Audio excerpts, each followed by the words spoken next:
Okay, Brian. Okay, we are live. I just checked the live stream. So I'm going to start the PowerPoint. Okay, we are live. I just checked the live stream. Okay, good evening, everyone. Thank you for joining us. Would everybody please rise and join us in the pledge?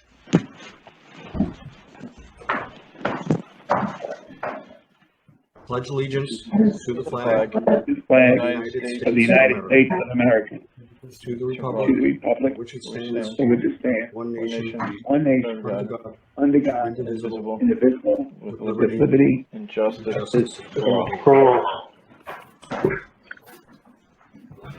Okay, thank you everybody for joining us. This is, of course, our third budget workshop out of 4 scheduled sessions. Obviously, it's the first one that we've ever done using via remote, which of course the governor has now allowed us to do under the circumstances of the health situation that's been going on. Hope that everybody at home is well. And of course, as I said, we're proceeding along as though this is we're going to have a vote in May. That actually remains to be seen. There's been some talk about it being postponed.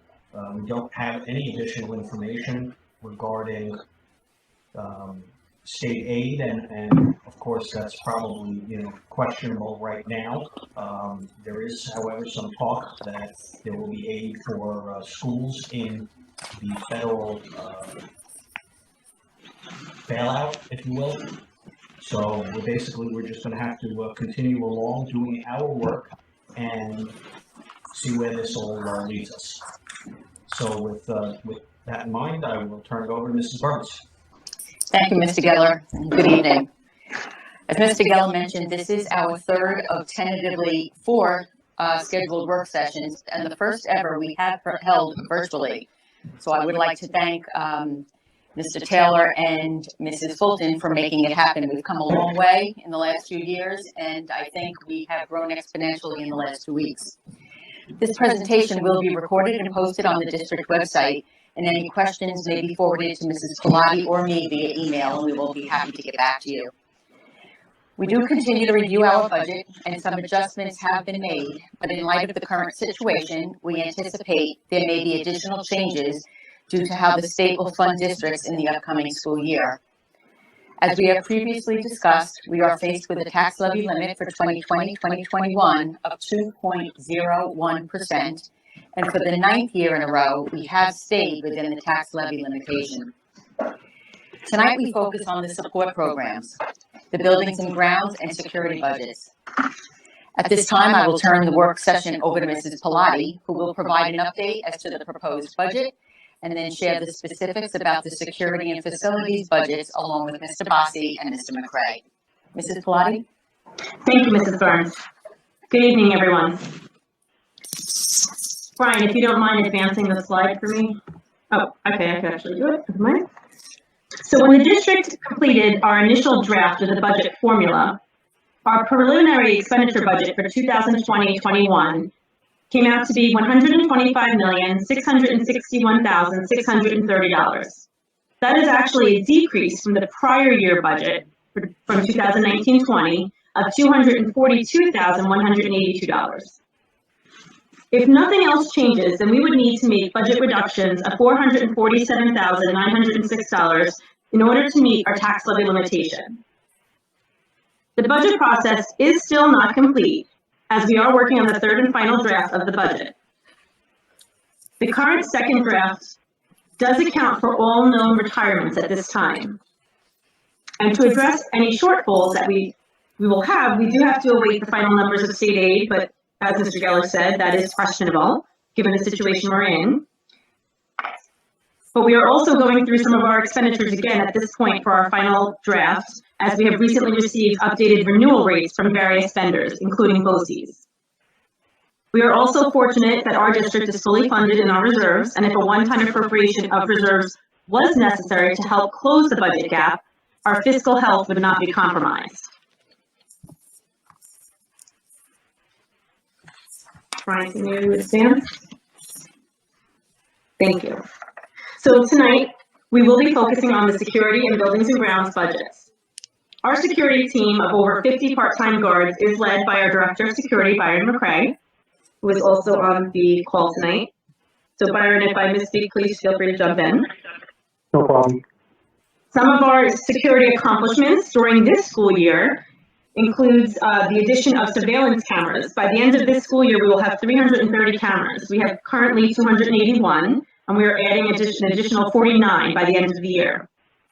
We did increase our staffing. We have created a patrol unit to relieve security in the camera office, and we added an additional staff at the high school, so we always have someone at the high school. We were able to purchase a security vehicle this year. We now have vape detectors in all of our high school bathrooms, and they have a security aid at each of our security vestibules at each of our school buildings. And similar to the high school students, the middle school students now have to wear their ID badges and keep them visible. Thank you, Brian. So as you can see here, the security budget is increasing very slightly for next year. We are looking at an increase of just under $9,000, which is less than 1%. And really the changes this year that we're projecting for next year rather, relate to personnel and equipment. So we are seeing an increase in personnel and a decrease in equipment. And Brian, if you just go to the next slide, you can see what's included in the 2020-21 budget. So we are including, obviously, we have our full-time director of security. We have a staff of about 57 guards and 1 lead guard at the high school. But that personnel increase that you saw was related to the additional coverage of guards that we will now have outside of school hours. We've had our district-wide safety meetings where we have discussed with the committee that there is a need for additional security outside of the school day.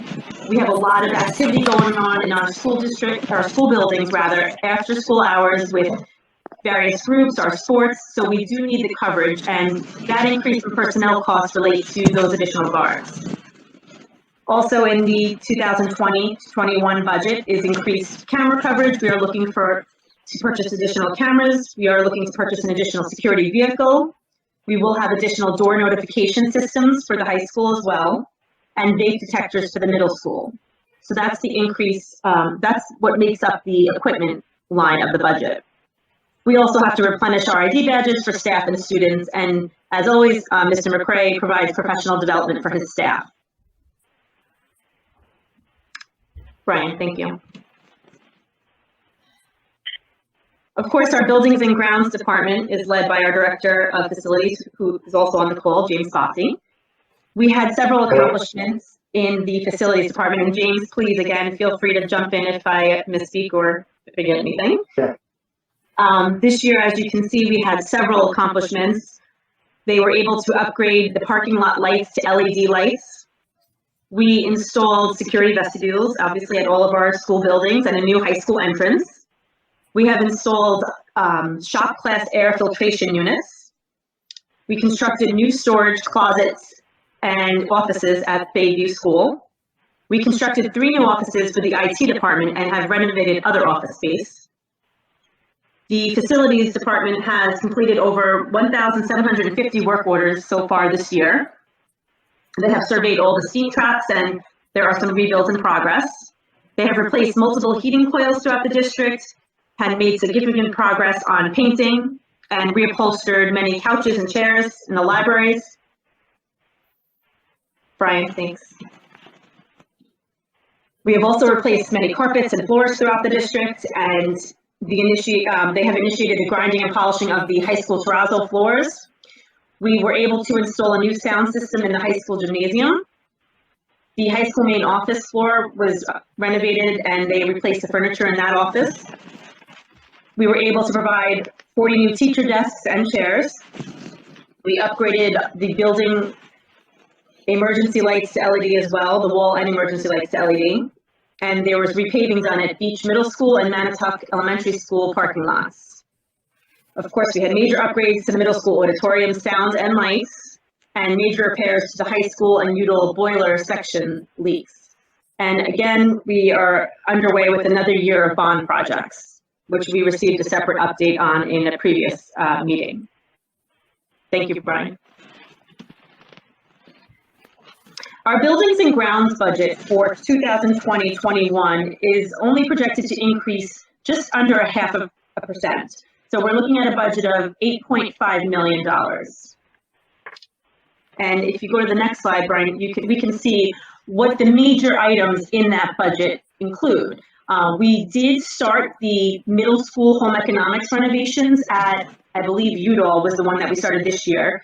And next year we are looking to complete that as well as do the Beach Middle School home economics renovation. Lisa, let me jump in just a second. Yes, please, thank you. School, the Udall job has not started yet. We're budgeted for it, and we're trying to get it started this spring and into the early summer, but it has not started yet. That's with the current year budget. This would supplement that, complete Udall, and also take care of the Beach Middle School home economics room. Thank you. And we are looking to we have 2 maintenance van replacements. I believe one of them is a painting van, James, correct? Yes, one's a painter van, one is an old, a former school bus, one of the short ones that was converted to maintenance. Thank you. We are doing, for next year, we are projecting to do roof exhaust and air handler replacements. We are going to be installing 3G communicators for all of the fire alarms and doing a vanity sink replacement for all of the classrooms at Oakenock Elementary School. The Udall Auditorium is going to have a floor and carpet restoration. And there will be the epoxy floor refinishing at the high school auto shop. And throughout the district, we will have various carpeting and flooring replaced, as well as additional HVAC and steam trap replacements. Thank you, Brian. So we have currently gone through 3 of our budget workshops, and our last budget workshop is scheduled for April 14th. And at that point, we will hopefully have our final numbers from the state. So then our budget draft will be finalized and we will know what our exact budget expenditure amount will be for next year. Our nominating petitions for the board trustee seats are due back to district office by April 20th by 5 p.m. And our budget adoption will be on April 21st. Our public budget hearing, again, this is, of course, as all goes according to plan, will be May 7th, and our budget vote and trustee election, as of right now, is May 19th, unless we receive different notifications from the state. Brian, thank you. So if anyone has any questions, I'm here, and so is Byron and James. Before anyone might have questions, Mr. Bossy, Mr. McCray, and Ms. Fulton, if she's on the line, I just want to say that the improvements around the progress we've made around the district in facilities, security, and technology have been obvious and significant. And I want to thank all of you for all the work you've done on it. It's really made a difference. And I don't know if Mrs. Fulton's on the line, Mr. Geller, but I do know that she is watching on our live video link, so. Okay, very good. So she heard you. Okay, well, she's she like Mr. Bossy and Mr. Craig have done tremendous. Anybody have any questions? No. Mr. Bossy, can you just talk a little bit about your budget line for utilities and where it is relative to the past and so forth? We have the historic data, so we can look at previous years, and we've been through enough years now with the existing boilers, existing systems, to look at anticipated use for the new year. So we use those numbers and we put a small buffer in case we have extreme weather conditions or rate hikes. Nothing extreme to the point that we would have a doubling of our oil costs or natural gas costs or electric. But we put a small buffer in there, about 5% for each of those. We also put another approximately 5% or so for weather up or down. And that's where I get the figures for the utilities. The biggest one is electric, of course. What we've noticed is we did a bunch of improvements in LED lighting with energy efficiency, so we expect the numbers to go down to that reason. But on the other hand, for IT, we've added so many smart boards and computers and monitors and all the great instructional technology equipment and infrastructure for cameras and everything that it's almost a wash with how the electric bill results. So that's why we're not seeing a great drop in electric, but there's a minor drop. We put down about 7% discount or decrease, so that's why the numbers are what they are. Okay. Thank you, Mr. Fossey. Anybody else have a question? I mean, a 3% drop. I'm sorry, I was looking at the fuel, oil, and heating, but they're both down a bit. Okay, thank you. You're welcome. Any other questions, Mr. Fossey or Mr. McCray or Mr. Pilati? No? Okay. Well, then, our next budget meeting is scheduled for 2 weeks. Ms. Burns, do you have the exact date? Yes, I believe it is April, 14th. 14th. Mhm. April 14th, but I can say that, based on the feedback we're getting from the state and some of the executive orders that have been passed unrelated to school districts, I anticipate that it will be unlikely that we'll be open at that point. And, I suspect that the legislature may not be prepared to share some additional numbers at that point. So everything is in flux right now. I know there's a lot of conversation up in Albany regarding changing the timeline here. And there's a lot of various stakeholders that are involved. So I'm not sure where we're going to be in that regard. Okay. Steve, this is Pete. I have one question for Lisa. With the state of the interest rates now, does it pay to start looking at interest rates for the bond that's coming up? I mean, we're almost at zero rate on Fed rate. Yes, that's actually something that in my draft 3 I adjusted for our tax anticipation notice. But the bonds, because we're going to be going out for a $40 million bonds in a couple months, we do anticipate that it will be lower than expected. I will be revisiting that with Capital Markets, our financial advisors. They had given me a projected debt service schedule based on the $40 million debt borrowing. So that's something that I will be closely looking at with them. Great. Mm-hmm.